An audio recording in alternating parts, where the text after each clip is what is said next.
Bonjour à toutes et à tous et bienvenue encore pour cette nouvelle pensée du jour en ce mardi 28 avril. Alors aujourd'hui je voudrais partager avec vous un verset dans 1 Roi au chapitre 19. Le verset 9 nous dit ceci. Et là, il entra dans la caverne et il y passa la nuit. Et voici la parole de l'Éternel fut adressée en ces mots. Que fais-tu ici, Élie?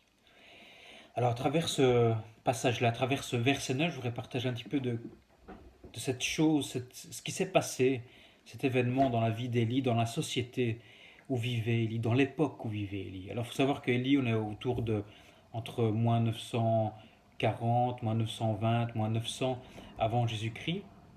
Et Israël, après avoir passé un moment, l'âge d'or, comme on dit, sous le règne du roi David, sous le règne du roi Salomon, où là, le royaume d'Israël était vraiment bien étendu, puissant, large, voilà que le peuple de Dieu commence à pécher, le peuple de Dieu commence à se détourner de Dieu, commence un petit peu à ne pas vouloir écouter ce que dit l'Éternel, ne pas vouloir écouter ce que disent les prophètes parce qu'ils parlaient au nom de l'Éternel. Et là, Élie se retrouve face à, je dirais, à des gens qui n'aiment plus forcément adorer Dieu réellement, à des gens qui sont peut-être devenus religieux, faux, menteurs, et on voit qu'il y a une dégradation, au point même que le roi Akab épousa une femme qui ne croyait pas en Dieu, puisque la Bible nous dit que la reine Jézabel adorait son Dieu, elle avait mis une statue. À tel point qu'après le royaume, après Salomon, eh bien, Israël subit une scission. Vous avez d'un côté le royaume d'Israël, le royaume de Juda. Vous voyez, il y a vraiment des choses terribles qui se passent. Comme nous sommes en train de vivre maintenant, nous vivons des moments où les gens, plus le temps avance, plus les générations avancent, et plus les gens font cette scission dans leur vie. Une scission où ils ne veulent plus penser à Dieu, ils ne veulent plus qu'on entende Dieu, ils ne veulent plus qu'on leur parle de Jésus, ils ne veulent plus suivre, écouter ce que dit la parole de Dieu. Et même pour certains chrétiens, parce qu'ils trouvent ça peut-être dur, trop difficile. Finalement, ils ont oublié qui était vraiment Dieu, ou ils n'ont peut-être jamais compris qui était vraiment Dieu. Et là, Élie fait des choses extraordinaires. Il parle à Akab. Il essaye de dire attention à Akab. Et Jézabel dit, oula, si tu continues à parler comme ça, je vais te tuer. Alors Élie lui continue. Il fait la sécheresse dans ce pays. Enfin, il fait des choses miraculeuses. Vous pourrez lire dans Un roi. Et puis à un moment donné, il tue plus de 400 prophètes de Jézabel. Et puis après, Élie fuit. Il fuit et part un petit peu comme une sorte de dépression. Et pourtant, là aussi, Dieu, vous allez voir, ne l'abandonne pas. Je fais cette première halte en disant oui, il arrive pour des chrétiens, il arrive pour n'importe qui d'être fatigué, de dire je n'en peux plus, j'abandonne. Assez, c'est assez, je ne sais plus quoi faire. Eh bien, sache que c'est normal que tu dises ça. Mais ce qu'il y a lieu de faire, c'est de ne pas se réfugier dans, en tout cas pas directement dans les médicaments en disant mais je vais prendre des calmants, je vais boire de l'alcool pour oublier, pour dormir. Si tu vas voir un médecin et qu'il t'ordonne des choses, médicalement parlant, bien sûr, écoute ce que disent les médecins. Mais la première chose à faire, avant toute chose, c'est de se mettre à genoux et dire Seigneur, aide-moi à ne pas tomber, aide-moi à ne pas chuter, fortifie-moi. Et pour aller vite, Élie fut relevé, fut nourri par Dieu qui disait continue, va vers la montagne où Moïse reçut le commandement, va dans cette montagne, je te pardonnerai, je te bénirai.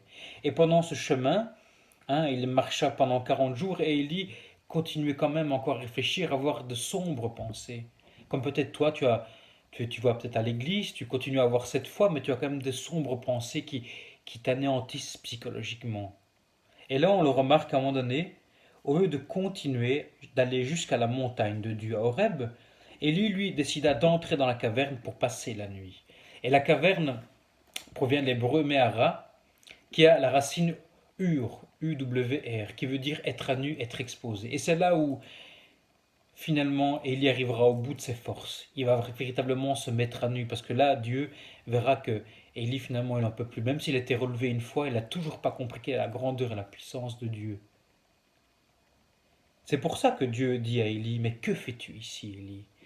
Autrement dit, mais qu'es-tu en train de faire dans cette caverne? Ne t'étais-je pas donné l'ordre d'aller à ma montagne où tu recevras ma parole, tu seras réconforté? Alors pourquoi t'es-tu arrêté dans ce lieu sombre? Pourquoi as-tu passé la nuit? Passer la nuit, c'est l'obscurité, ça nous parle de la noirceur. Pourquoi es-tu rentré dans un trou, là où c'est noir, pour passer la noirceur seul? Pourquoi t'es-tu de nouveau tombé dans cette noirceur de pensée? Pourquoi toi là peut-être tu es chez toi et au lieu de dire oui, c'est vrai que dans ce confinement je vais reprendre à lire la Bible, je vais reprendre un temps de prière en famille, de louange avec Dieu, non, au contraire tu ressasses encore des choses du passé, parfois même de ton enfance, en disant je ne suis qu'un bon à rien, personne ne m'aime, j'ai tout raté dans ma vie, et tu te laisses accumuler par ces mauvaises pensées, par ces poids qui font que tu as envie de te cacher sous la table, sous le lit où tu ne te sens plus aimé, tu ne sens plus capable de rien faire. Eh bien aujourd'hui, il y a cette bonne nouvelle. C'est que Dieu, à travers Jésus, frappe à ta porte et te dit ceci. Que fais-tu ici, Élie? Et à la place d'Élie, tu peux mettre ton prénom. Que fais-tu ici, Romuald? Que fais-tu ici, Laurent? Que fais-tu ici, Joseph? Que fais-tu ici, Marco, Lucie, Stéphanie, Jean-Jacques, Baptiste, Rinaldo, Luigi, Carmela, Joséphine, Angela? Que fais-tu ici? Ne t'ai-je pas donné cet ordre d'aller à la montagne? Nous sommes amenés à être des enfants de Dieu. Nous avons reçu cet appel. Venez à moi, vous tous qui êtes fatigués et chargés, et je vous donnerai du repos. Et Dieu, là, n'a pas oublié Élie. Il ne l'a pas puni. Élie entenda plusieurs choses, plusieurs sons. Hein, la tempête, le vent violent, le feu, mais il comprit que Dieu ne s'est pas manifesté. Et là, à un moment donné, après le feu, un murmure doux et léger. Et quand Élie l'entendit, il comprit que Jésus était dans ce son doux et merveilleux. Alors ce n'est pas par la puissance de la nature que tu comprendras que Dieu peut faire des choses, ce n'est pas par des choses qui sont peut-être visuellement fortes ou qui sont extraordinaires que tu dis waouh, à ce moment-là c'est forcément Dieu qui se manifeste. Non, comprends d'abord que Dieu se manifeste et peut aussi se manifester dans un doux murmure et léger. Et moi je suis conscient de ce que j'ai pu vivre, c'est que l'extraordinaire, les paillettes, le m'as-tu vu, ça n'appartient pas à Dieu. Par contre, Dieu se manifeste toujours d'abord à toi personnellement et en parlant dans ton cœur, avec un murmure doux et léger. Parce que Dieu n'est pas là pour juger. Dieu n'a pas jugé Élie. Certes, il a demandé 2 fois pourquoi es-tu là, parce que ce n'était pas ce que Dieu l'a demandé. Et là, si Dieu te le demande, que fais-tu là? Que fais-tu dans cette grotte qui est coincée dans ta tête? C'est pour te dire, viens, sors, parce que j'ai une bénédiction pour toi. J'ai prévu un autre plan. Dieu a prévu un plan de bénédiction, de salut pour toi et pour ta famille. Alors écoute ce murmure doux et léger que Dieu te met dans ton cœur et dans ta tête. Et sors de cette caverne, sors de ce trou.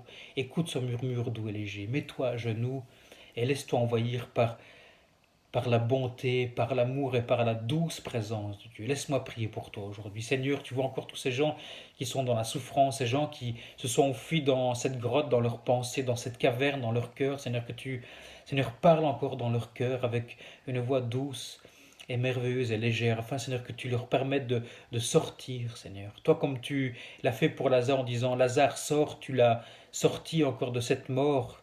La pierre a été roulée, Père, je te prie pour tous ces gens qui sont dans cette caverne afin que tu les fasses sortir, que tu leur apportes une paix, une joie que le monde ne pourra pas leur donner, que les médicaments ne pourront pas leur donner.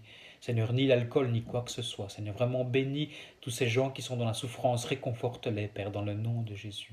Amen. Soyez réconfortés, soyez bénis. N'oubliez pas que Dieu est là pour vous aider, pour vous guérir. Dieu n'est pas là pour vous juger, pour vous anéantir. Soyez bénis. Je vous aime et à demain. Au revoir.